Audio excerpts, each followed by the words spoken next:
नमस्कार आप सभी को। उम्मीद करता हूँ आप सब बहुत अच्छे से होंगे और आप सबकी तैयारी विधिवत सही दिशा में चल रही होगी। सामान्य विज्ञान के कक्षा के अंतर्गत आज हम बात करने वाले हैं उत्सर्जन तंत्र के बारे में। एक छोटी सी क्लास है लेकिन आपके लिए बहुत महत्वपूर्ण है। उत्सर्जन तंत्र के बारे में हम चर्चा करने वाले हैं, इसको ध्यान से समझेंगे और फिर नेक्स्ट टॉपिक की तरफ आगे हम बढ़ेंगे। जब हम उत्सर्जन तंत्र की बात करते हैं तो आपको पता होना चाहिए उत्सर्जन तंत्र को बोला क्या जाता है। इंग्लिश में यदि हम बात करें तो इसको बोला जाता है एक्सक्रेटरी सिस्टम। क्या बोला जाता है? Excretory system. ठीक है, उत्सर्जन तंत्र या एक्सक्रेटरी सिस्टम की यहाँ पे हम बात करने वाले हैं। ठीक है, जब हम उत्सर्जन तंत्र की बात करते हैं, सबसे पहले आप जानते हैं कि जब हम मानव शरीर की बात करें या किसी भी जीव के शरीर की बात करें तो उस शरीर को ऊर्जा कैसे मिलती है? उस शरीर को ऊर्जा कैसे मिलती है? ऊर्जा की बात करें तो उस शरीर को ऊर्जा भोजन द्वारा मिलती है। जो भी जीव है जब वो भोजन ग्रहण करता है तो उसके माध्यम से क्या होता है? भोजन के माध्यम से उसको ऊर्जा प्राप्त होती है। यहाँ हम सभी जानते हैं और पूर्व की कक्षाओं में हम पढ़ चुके हैं। और हमने यह भी देखा था कि जब ऊर्जा कहीं पर ऊर्जा मुक्त होती है, एटीपी के रूप में ऊर्जा का निर्माण होता है, तो यहाँ पे अपशिष्ट पदार्थ भी बनते हैं। तो यहाँ पे अपशिष्ट पदार्थ जो हैं वो भी बनेगी। जहाँ भी ऊर्जा का निर्माण होगा, जहाँ भी ऊर्जा बनेगी, वहाँ पर अपशिष्ट पदार्थ भी आपको अनिवार्य रूप से देखने को मिलेंगे। अब यदि ये अपशिष्ट पदार्थ हैं तो निश्चित रूप से ये शरीर के बाहर होने चाहिए। इनको शरीर से बाहर करने के लिए जो तंत्र है, यदि हम बात करें तो इसको शरीर से भी बाहर निकालना है।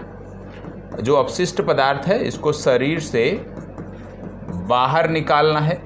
और जब हम बात करते हैं किसी भी इस प्रकार के, आप कह लीजिए अपशिष्ट पदार्थ की, जिसको हमें शरीर से बाहर करना होता है, उस दौरान यदि हम बात करें शरीर से बाहर करने में, तो आपको पता होगा कि इस प्रक्रिया को कहते क्या हैं। किसी भी अपशिष्ट पदार्थ को जब हम शरीर से बाहर करते हैं, इस प्रक्रिया को क्या कहते हैं? इस प्रक्रिया को कहा जाता है उत्सर्जन। ठीक है, इस प्रक्रिया को क्या बोलते हैं? इस प्रक्रिया को बोलते हैं उत्सर्जन। और इस प्रक्रिया के दौरान जो तंत्र काम करता है उसको हम बोलते हैं, जिस तंत्र के माध्यम से ये प्रक्रिया होती है उसी को हम बोलते हैं उत्सर्जन तंत्र। तो उत्सर्जन तंत्र हमने समझा कि भैया उत्सर्जन तंत्र होता क्या है। सबसे पहले हमने देखा कि भोजन के रूप में आपने देखा कि जब भोजन हमारे शरीर में प्रवेश करता है तो उससे हमें भोजन के माध्यम से हमें ऊर्जा मिलती है। और ऊर्जा की जब हम बात करते हैं, ऊर्जा कहीं पर भी यदि आप कह लीजिए एटीपी के रूप में ऊर्जा का निर्माण होता है तो वहाँ पे अपशिष्ट पदार्थ भी अनिवार्य रूप से देखने को मिलते हैं। क्योंकि ये अपशिष्ट पदार्थ हैं, मतलब इनको शरीर से बाहर करना है, तो शरीर से बाहर करने के लिए आपको इस प्रक्रिया को बोलते हैं उत्सर्जन। और उत्सर्जन की इस प्रक्रिया को जिस प्रकार से संचालित किया जाता है, जिस तंत्र के माध्यम से संचालित किया जाता है, उसको हम बोलते हैं उत्सर्जन तंत्र, या इसी को बोला जाता है एक्सक्रेटरी सिस्टम। यहाँ तक किसी को कोई डाउट नहीं होना चाहिए। चलिए, अब यहाँ तक कोई डाउट नहीं होना चाहिए। अब हम बढ़ते हैं आगे। ठीक है, अब बात कर लेते हैं, जैसे हमने देखा कि उत्सर्जन होता है, ठीक है, अपशिष्ट पदार्थों का, तो शरीर में इस प्रकार के कुछ उत्सर्जी अंग भी होते होंगे। इन उत्सर्जी अंगों के बारे में सबसे पहले देख लेते हैं कि कौन कौन से उत्सर्जी अंग हैं। उत्सर्जी अंगों की जब हम बात करते हैं, विशेष रूप से मानव के उत्सर्जी अंगों की यदि हम बात करते हैं, तो सबसे पहले क्या देखने को मिलता है? आप जानते हैं त्वचा भी एक उत्सर्जी अंग है। त्वचा के बाद हम बात करते हैं फेफड़ों की, तो फेफड़े भी एक उत्सर्जी अंग की तरह काम करते हैं, एक प्रकार के उत्सर्जी अंग हैं। इसके बाद यकृत की यदि हम बात कर लें, वृक्क की यदि हम बात कर लें, ये सभी की सभी जो हैं ये उत्सर्जी अंग हैं। और फिर हम आंतों की बात कर लें तो ये सभी की सभी उत्सर्जी अंग हैं, ये आपको पता होना चाहिए। तो तो मानव शरीर के उत्सर्जी अंगों की जब हम बात करते हैं तो उसमें आपको त्वचा, फेफड़े, यकृत, वृक्क और बड़ी आंत की बात आती है। ये उत्सर्जी अंगों के अंतर्गत आते हैं। जैसे त्वचा की यदि हम बात करें तो आप जानते हैं त्वचा से पसीने के रूप में अपशिष्ट पदार्थ बाहर आते हैं। फेफड़ों की यदि हम बात करें तो कार्बन डाइऑक्साइड गैस इसके माध्यम से बाहर आती है। यकृत की यदि हम बात करें तो आप जानते हैं कि अमोनिया को यूरिया में शुद्धिकरण बदलने का कार्य और नाइट्रोजन को बाहर निकालने का कार्य ये करता है। आंत की बात करें विशेष रूप से बड़ी आंत की, तो मल परित्याग के लिए आप जानते हैं कि ये एक अंग है। तो अब इसके बाद इतनी चीज़ें हमने देख लिया, अब इसके बाद एक एक करके हम चीज़ों को देखते हैं, आगे बढ़ते हैं। तो ये बेसिक जानकारी थी जो हर किसी को होती ही है, इसमें कुछ भी ऐसा नहीं था कि आपको रटना है, आपको याद करना है। अब ये जो उत्सर्जन है, उत्सर्जन के आधार पर जीवों का वर्गीकरण किया गया है। उत्सर्जन के आधार पर, ये महत्वपूर्ण है, उत्सर्जन के आधार पर जीवों का वर्गीकरण, ठीक है, उत्सर्जन के आधार पर जीवों का वर्गीकरण। और जब हम उत्सर्जन के आधार पर जीवों के वर्गीकरण की बात करते हैं तो हमें देखने को मिलता है कि उत्सर्जन के आधार पर जीवों को 3 भागों में वर्गीकृत किया जाता है। 3 भागों में वर्गीकृत किया जाता है जीवों को, ठीक है, उत्सर्जन के आधार पे। कौन कौन? पहला है अमीनोटेलिक,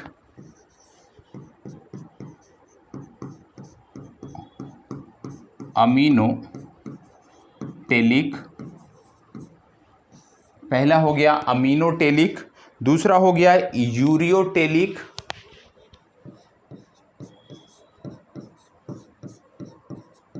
यूरियोटेलिक, ठीक है, अमीनोटेलिक, यूरियोटेलिक। और तीसरा हो गया यूरिकोटेलिक, तीसरा हो गया यूरिकोटेलिक। ये 3 प्रकार से जीवों का वर्गीकरण किया जाता है उत्सर्जन के आधार पर, अमीनोटेलिक, यूरियोटेलिक और यूरिकोटेलिक। अब अमीनोटेलिक की बात करें तो इसका उदाहरण विशेष रूप से मछलियाँ या आप कह लीजिए उभयचर जो हैं, ये इसके उदाहरण हैं। अमीनोटेलिक के उदाहरण हैं उभयचर और मछलियाँ। विशेष रूप से अमीनोटेलिक जो प्रकार है, ऐसे जीवों का प्रकार है जो अमोनिया का उत्सर्जन करते हैं और जो जल में रहते हैं। अमोनिया का उत्सर्जन करते हैं और जल में रहते हैं, या तो जल का अत्यधिक उपयोग करते हैं, ठीक है। क्या करते हैं ये? अमोनिया का उत्सर्जन, अमोनिया का उत्सर्जन करते हैं ये जीव, या तो ये जल में रहते हैं या जल का अत्यधिक उपयोग करते हैं। जल में रहते हैं या जल का अत्यधिक उपयोग करते हैं, ऐसे जीवों को हम अमीनोटेलिक के नाम से जानते हैं। यूरियोटेलिक की जब हम बात करते हैं, यूरियोटेलिक की बात करते हैं, नाम से स्पष्ट है, ऐसे जीव जो यूरिया का उत्सर्जन करते हैं, ऐसे जीव जो यूरिया का उत्सर्जन करते हैं, यूरिया का उत्सर्जन करते हैं, उनको हम बोलते हैं यूरियोटेलिक। यहाँ पर जो यूरियोटेलिक जीव हैं, यहाँ पे समझना है कि यूरियोटेलिक जो जीव हैं, इनको जो जल की आवश्यकता होती है वो अमीनोटेलिक से कम होती है। जल की आवश्यकता इनको भी होती है, लेकिन अमीनोटेलिक प्रकार के जो जीव हैं उनसे कम जल की आवश्यकता होती है और ये यूरिया का उत्सर्जन करते हैं। इनके उदाहरण में यदि हम बात करें तो जैसे मानव की आप बात कर लीजिए, मानव स्वयं इसी कैटेगरी के अंतर्गत आता है। मानव हो गया, ठीक है, गाय हो गए, मतलब जो जानवर हो गए इस प्रकार के, गाय जैसे भैंस हो गए, तो इस प्रकार के जो जानवर हैं वो इसी कैटेगरी में आते हैं, ठीक है। साथ ही साथ उभयचर भी इस कैटेगरी में, कुछ उभयचर भी हैं जो इस कैटेगरी में आते हैं, ये आपको पता होना चाहिए, इतनी जानकारी आपको होनी चाहिए। इसके बाद ये तो बात हो गई किसकी? ये तो बात हो गई आपके, एक मिनट, ये तो बात आपकी हो गई दूसरे प्रकार की, यूरियोटेलिक की बात हो गई, ठीक है। यूरियोटेलिक की बात हो गई। अब यूरियोटेलिक के बाद जब हम आगे बढ़ते हैं, यूरियोटेलिक के बाद जब हम आगे बढ़ते हैं और देखते हैं तीसरे प्रकार के बारे में। तीसरे प्रकार में प्रमुखता से क्या चीज़ें आपको ध्यान में रखनी है जब तीसरे प्रकार की आप बात करते हो। तीसरा प्रकार है यूरिकोटेलिक। यूरिकोटेलिक का मतलब है कि ऐसे जीव जो यूरिक अम्ल का उत्सर्जन करते हैं। क्या करते हैं? ऐसे जीव जो यूरिक अम्ल, ऐसे जीव जो यूरिक अम्ल का उत्सर्जन करते हैं उनको हम यूरिकोटेलिक कैटेगरी के अंतर्गत रखते हैं। ये आपको पता होना चाहिए। ऐसे जीव जो यूरिक अम्ल का उत्सर्जन करते हैं वो यूरिकोटेलिक के अंतर्गत आते हैं। जैसे पक्षी हो गए, सरीसृप हो गए, इन्हें जल की आवश्यकता नहीं होती है। ठीक है, इसके बाद हम बात करते हैं, अब ये तो प्रकार हमने देख लिया, हमें पता हो गया कि मानव किस प्रकार के अंतर्गत आता है, यूरिकोटेलिक के अंतर्गत, यूरियोटेलिक के अंतर्गत आता है। और पशु पक्षियों की यदि हम बात करें तो वो यूरिकोटेलिक के अंतर्गत आते हैं। अब यहाँ पे जब हम बात करते हैं तो यहाँ पे हम मानव के उत्सर्जी अंगों की बात करेंगे। मानव के उत्सर्जी अंग, मानव उत्सर्जी अंग, मानव के उत्सर्जी अंग की यहाँ पर हम बात करने वाले हैं। और मानव के उत्सर्जी अंग की जब हम बात करने वाले हैं तो यहाँ पे हम बात करेंगे किसकी? यहाँ पे हम बात करेंगे किडनी की, या आप इसी को कहते हैं वृक्क, या इसी को बोलते हैं गुर्दा। तो यहाँ पे हम किडनी की बात करने वाले हैं मानव उत्सर्जी अंगों में, और इसको बहुत ध्यान से आपको समझने की ज़रूरत है। ठीक है, किडनी की एक रफली स्ट्रक्चर मैं यहाँ पे बना देता हूँ। ठीक है, हालांकि मैंने पहले भी बताया कि भैया बहुत बेहतर स्ट्रक्चर मैं नहीं बना पाता हूँ, तो उसको मैनेज कर लिया करिए, क्योंकि यहाँ पे समझना ज़रूरी है। स्ट्रक्चर में कुछ नहीं रखा है, ठीक है, तो स्ट्रक्चर से हमें परेशान नहीं होना है, सिर्फ समझ में आ जाए उतना पर्याप्त है।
ठीक है, ये आपका हो गया किडनी।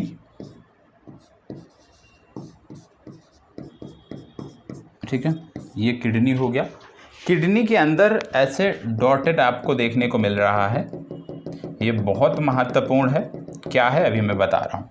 ठीक है, दोनों में आपको किडनी में ये आपको देखने को मिलता है, इसी को बोलते हैं नेफ्रॉन। अभी नेफ्रॉन क्या है इसके बारे में हम बात करेंगे। इसको बोलते हैं नेफ्रॉन नलिकाएं। ठीक है, तो ये हो गया नेफ्रॉन, आपका किडनी के अंदर होता है नेफ्रॉन, ये आपको पता हो गया। फिर इसके बाद आपको देखने को मिलता है एड्रेनल ग्लैंड, इसको हम बोलते हैं एड्रेनल ग्लैंड, या हिंदी में इसी को नोट कर लीजिए, एड्रेनल ग्लैंड को क्या बोलते हैं? अधिवृक्क ग्रंथि, अधिवृक्क ग्रंथि इसको बोलते हैं। ठीक है, ये जो नलिका आपको देखने को मिल रही है इसको बोलते हैं मूत्र नलिका। ठीक है, ये आपको पता होना चाहिए। इसके बाद यदि हम बात करें तो इसको बोलते हैं यूरिनरी ब्लैडर, इसको, इस संरचना को यूरिनरी ब्लैडर। ठीक है, इस संरचना को यदि हम बात करें तो इसको बोलते हैं यूट्रा। ठीक है, तो इतनी जानकारी आपको होनी चाहिए, कौन सी संरचना कौन सा है। ठीक है, इतना जानकारी आपको होना चाहिए। विशेष रूप से इसमें समझना क्या है, इसमें जो समझने वाली बात है वो समझना है आपको, अन्य चीज़ों पे नहीं जाना है। यहाँ पे जो प्रमुखता से समझना है वो नेफ्रॉन को समझना है और किडनी को समझना है। सिर्फ इतना यदि आप समझ लेते हैं तो यहाँ पे आपको, आप कह सकते हो उत्सर्जी तंत्र आपका ये समाप्त हो जाएगा। नेफ्रॉन की जब मैं बात करता हूँ, ये जो डॉटेड है ये नेफ्रॉन नलिकाएं हैं। नेफ्रॉन को बोला जाता है functional unit of kidney, functional unit of kidney, ये आपको पता होना चाहिए, फंक्शनल यूनिट ऑफ किडनी। और 10 लाख नेफ्रॉन नलिकाएं, एक किडनी में 10 लाख नेफ्रॉन नलिकाएं होती हैं। कितनी होती हैं? 10 लाख नेफ्रॉन नलिकाएं आपको देखने को मिलती हैं। ये भी आपको याद रखने की ज़रूरत है। किडनी की जब हम बात करते हैं, भाई किडनी का यूज क्या है, किडनी करता क्या है, तो इसके बारे में हमें समझना है कि नाइट्रोजन युक्त जो बेस्ट मटेरियल होते हैं, किडनी का काम क्या है, नाइट्रोजन युक्त जो बेस्ट मटेरियल होते हैं उनको शरीर से बाहर निकालना। किडनी का प्रमुख कार्य नाइट्रोजन युक्त बेस्ट मटेरियल को शरीर से बाहर निकालने का काम प्रमुख रूप से आप कह सकते हो ये प्रमुख कार्य किडनी का होता है, जो हमें पता होना चाहिए। अब हम बात कर लेते हैं नेफ्रॉन की, क्योंकि किडनी की जब बात कर रहे हो तो इसमें सबसे महत्वपूर्ण जो है वो है नेफ्रॉन। नेफ्रॉन को जैसे हमने बोला कि फंक्शनल यूनिट ऑफ किडनी, मतलब किडनी की क्रियात्मक इकाई जो है उसी को बोला जाता है नेफ्रॉन। और आपको बता दें कि रक्त नलिकाएं किडनी में जो है, जो रक्त को लेके की जाती हैं, जो रक्त नलिकाएं होती हैं क्योंकि किडनी से जुड़ी होती हैं, तो ये जो किडनी में रक्त लेके जाते हैं, नेफ्रॉन का काम होता है उनको छानना। रक्त को छानने का काम जो है वो किसका होता है, वो होता है नेफ्रॉन का। और नेफ्रॉन पाया कहाँ जाता है, किडनी में होता है। और लगभग एक किडनी में यदि मैं बात करूं तो 10 लाख नेफ्रॉन नलिकाएं आपको देखने को मिलती हैं। तो ये आपने समझ लिया। और आपको बता दें फिर इससे जब, क्योंकि रक्त छन जाता है और रक्त जब आप कहते हैं नेफ्रॉन नलिकाओं के माध्यम से जब रक्त छन जाता है तो इनसे मूत्र छनकर जो है वो यूट्रा में जाके इकट्ठा हो जाता है, यूट्रा में जाके ये इकट्ठा हो जाता है। तो ये हो गया नेफ्रॉन का कार्य रफली। और ये आपको पता होना चाहिए कि किडनी की जब हम बात करते हैं तो मानव शरीर की यदि हम बात करें तो प्रमुख उत्सर्जी अंग के रूप में किडनी को देखा जाता है। और प्रत्येक किडनी का निर्माण, जैसे मैंने बोला कि 10 लाख नेफ्रॉन नलिकाओं से होता है, तो यह भी आपको याद रखने की ज़रूरत है। ठीक है, अब आप जानते हैं मानव शरीर में उत्सर्जन का मुख्य कार्य यही करता है। तो आइए देख लेते हैं नेफ्रॉन के बारे में। ये जो नेफ्रॉन नलिकाएं हैं इनके बारे में हम देख लेते हैं। ठीक है, अभी तो हमने देखा कि भाई नेफ्रॉन पाया कहाँ जाता है, उसमें हमने देखा कि नेफ्रॉन किडनी में पाया जाता है। अब इन नेफ्रॉन नलिकाओं के बारे में हम पढ़ लेते हैं कि भैया नेफ्रॉन नलिकाएं होती कैसे हैं। तो यहाँ भी एक स्ट्रक्चर मैं बनाने जा रहा हूँ नेफ्रॉन का। ये स्ट्रक्चर आपको पता होना चाहिए क्योंकि यहाँ से प्रश्न पूछे जाते हैं। ठीक है, ये स्ट्रक्चर आपको अनिवार्य रूप से पता होना चाहिए।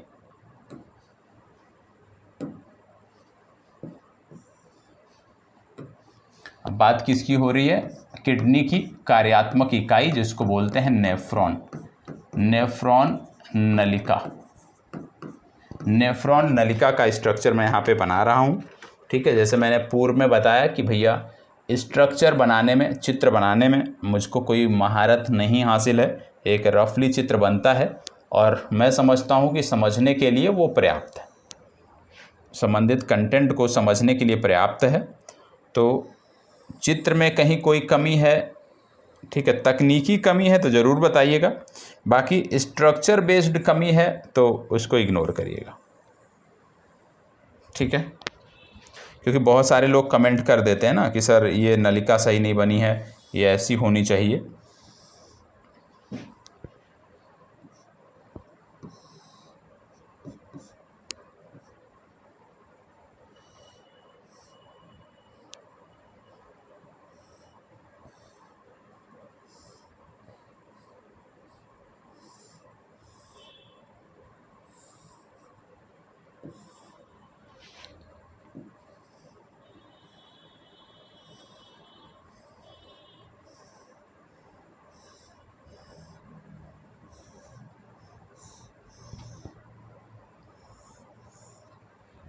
ठीक है, इस प्रकार से ये कुछ संरचना है। अब इसमें बता देता हूँ कहाँ पे क्या क्या है।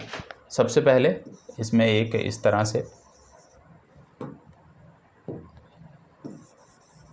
तरह से गुच्छेदार संरचना देखने को मिलती है, और ये गुच्छेदार जो संरचना है ये बड़ी महत्वपूर्ण है, इसलिए इसको ध्यान से समझना है ये क्या है। तो यहाँ पे सबसे पहले आपको बता दें, इसको बोलते हैं केशिका गुच्छ। क्या बोलते हैं? केशिका गुच्छ। इस संरचना को बोला जाता है केशिका गुच्छ, या इसी को बोला जाता है ब्लास्टेमा। ब्लास्टेमा, ठीक है। तो ये केशिका गुच्छ हो गई या ब्लास्टेमा हो गई, ये आपको पता होना चाहिए, ठीक है। इसके बाद केशिका गुच्छ के बाद ये जो आपको कैप्सूल नुमा संरचना आपको देखने को मिल रही होगी, इसको बोलते हैं, नोट कर लीजिएगा, बाउमैन कैप्सूल। क्या बोलते हैं? बाउमैन कैप्सूल। और बाउमैन कैप्सूल में ही ये केशिका गुच्छ ब्लास्टेमा आपको देखने को मिलता है, ठीक है। और आपको बता दें कि ये जो केशिका गुच्छ है, ये जो केशिका गुच्छ है या ब्लास्टेमा जो है, इसको कहा क्या जाता है? इसको बोला जाता है प्राकृतिक डायलाइजर। प्राकृतिक डायलाइजर, इस संरचना को हम बोलते हैं प्राकृतिक डायलाइजर। ब्लास्टेमा या केशिका गुच्छ को बोला जाता है, क्या बोला जाता है? प्राकृतिक डायलाइजर। और ये जो लूप है, ये जो लूप यहाँ पे बन रहा है, इसको बोलते हैं loop of Henle. Loop of Henle, ठीक है। लूप ऑफ हेनले इसको बोला। हेनले पासपोर्ट ट्रैकिंग जो आती है वही वाला हेनले यहाँ पे बात हो रही है, ठीक है। यहाँ पे यदि हम बात करें तो ये आपकी हो गई नेफ्रॉन नलिका। ये क्या हो गई? नेफ्रॉन नलिका, ठीक है। ये नेफ्रॉन नलिका आपकी हो गई। अब ये जो स्तंभ नुमा संरचना दिख रहा है, इसमें आपको अच्छे से समझना है, ठीक है। इसमें क्या क्या चीज़ें हैं, साथ साथ बनाते हुए चलिएगा। इस पूरी संरचना को बोलते हैं कलेक्टिंग डक्ट। कलेक्टिंग डक्ट, ठीक है। कलेक्टिंग डक्ट इस पूरे संरचना को बोलते हैं। और इसमें आपको देखने को मिलता है यहाँ पे परानिस्यंदन की क्रिया, urea plus H2O, urea plus H2O, परानिस्यंदन,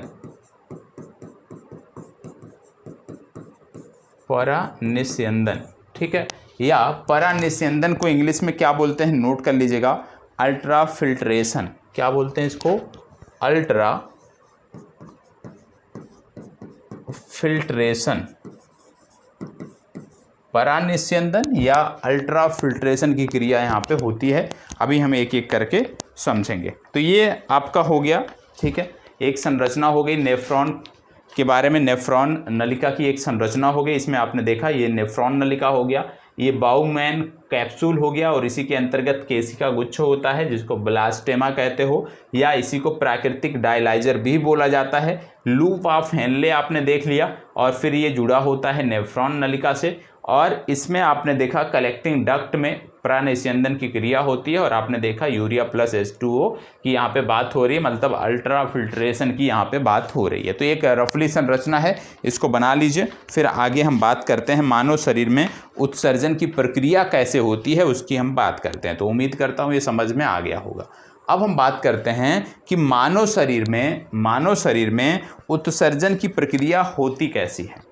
मानव शरीर में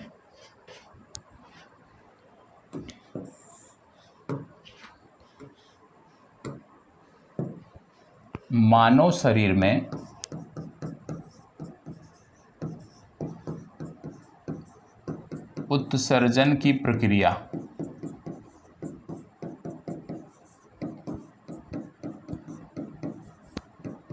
ठीक, मानव शरीर में उत्सर्जन की प्रक्रिया की बात आ रही है।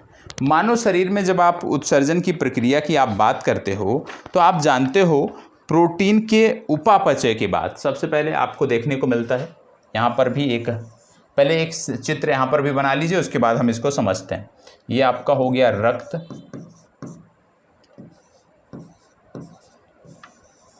ये आपका हो गया नेफ्रॉन,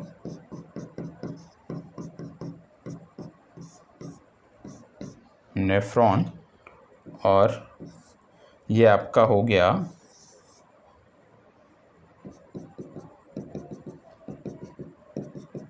आवश्यक जो यहाँ पे तत्व होते हैं, आवश्यक तत्व हो गए। इसके बाद यहाँ पे आपका एक नलिका, और यहाँ पे इसको बोलते हैं यहाँ पे ट्यूबुलर सिक्रेशन, ट्यूबुलर सिक्रेशन की प्रक्रिया यहाँ पे होती है, ठीक है। और एक चीज़ और याद रखिएगा, यहाँ पे यूरोक्रोमे पिगमेंट, यूरोक्रोम पिगमेंट, इसको भी आपको याद रखना है, ठीक है। एक चित्र ये हो गया। अब यहाँ पे आपको समझना क्या है, जैसे मैंने आपको बोला कि प्रोटीन के उपापचय के बाद, प्रोटीन इसी का उपापचय, पूरा चित्र इस रफली ऐसे बना लीजिएगा,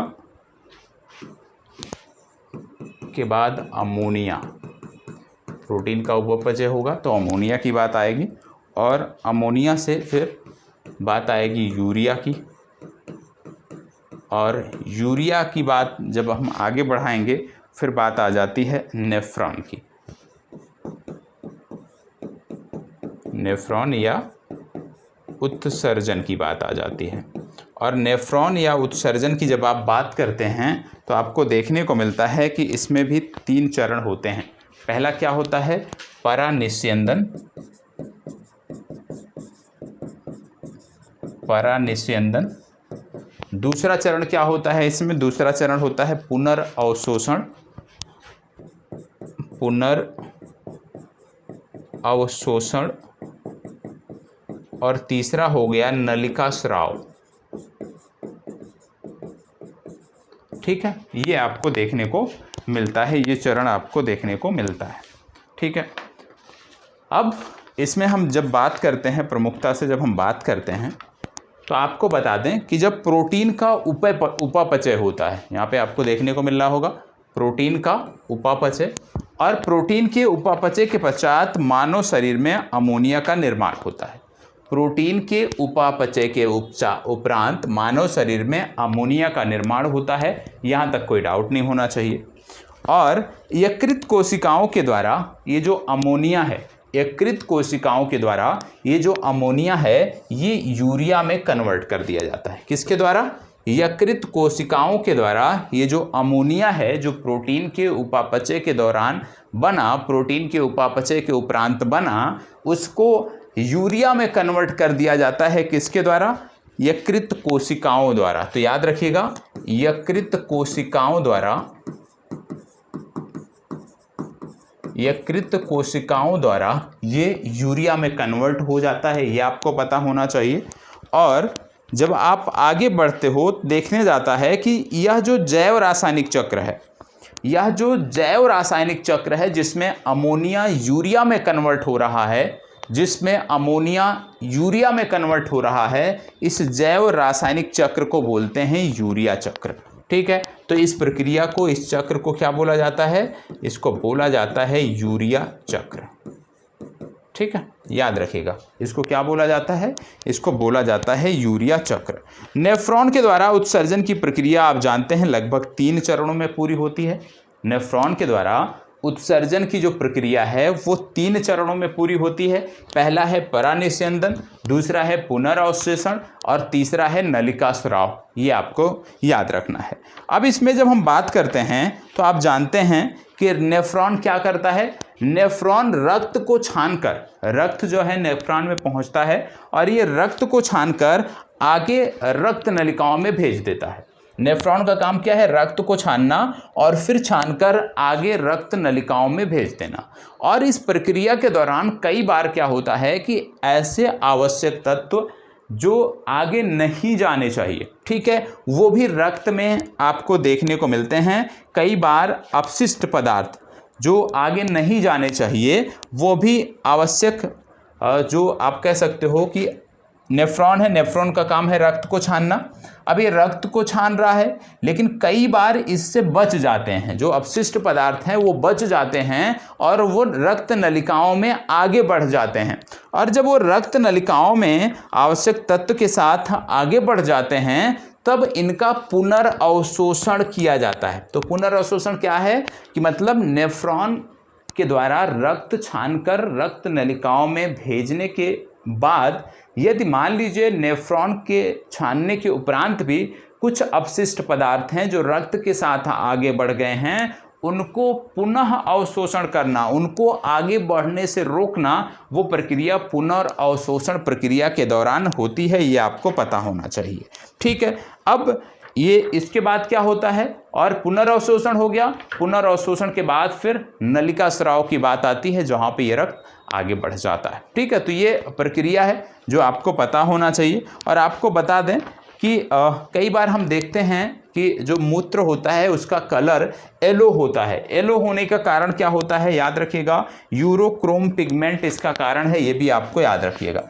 यूरोक्रोम पिगमेंट इसका कारण है, ये आपको पता होना चाहिए, ठीक है। तो नेफ्रॉन के बारे में बेसिक जानकारी यदि आपको हो गई है तो इतने से आपका काम चल जाएगा।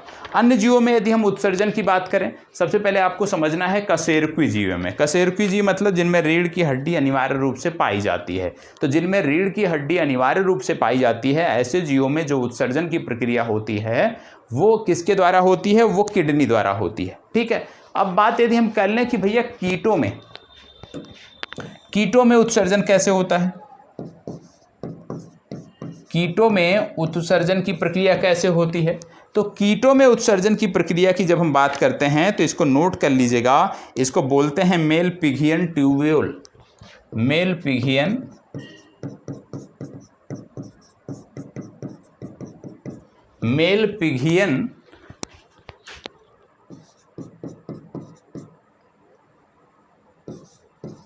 ट्यूब्यूल, ठीक है।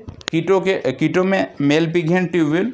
केचुआ की जब हम बात करते हैं, कि भाई केचुआ में उत्सर्जन कैसे होता है, तो याद रखिएगा नेफ्रेडिया।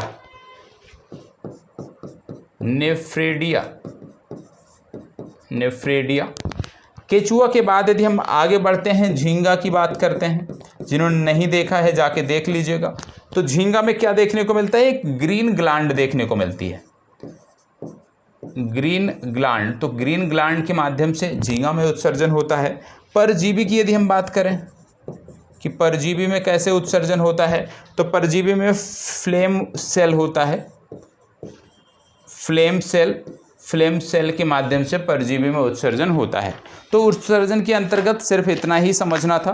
विशेष रूप से नेफ्रॉन का कार्य क्या है, कितने चरणों में ये प्रक्रिया संपन्न होती है, यही समझना था। इसमें बहुत ज़्यादा कुछ नहीं था। और उम्मीद करता हूँ कि आपको ये जो सेशन था, उत्सर्जन तंत्र का एक छोटा सा सेशन था, ये आपको समझ में आया होगा कि भाई मानव में उत्सर्जन तंत्र किस प्रकार से होता है, मानव में उत्सर्जन की प्रक्रिया किस प्रकार से होती है, ये आपको समझ में आया होगा। यदि समझ में आया है तो प्लीज़ लाइक, शेयर और कमेंट अवश्य कर दीजिएगा।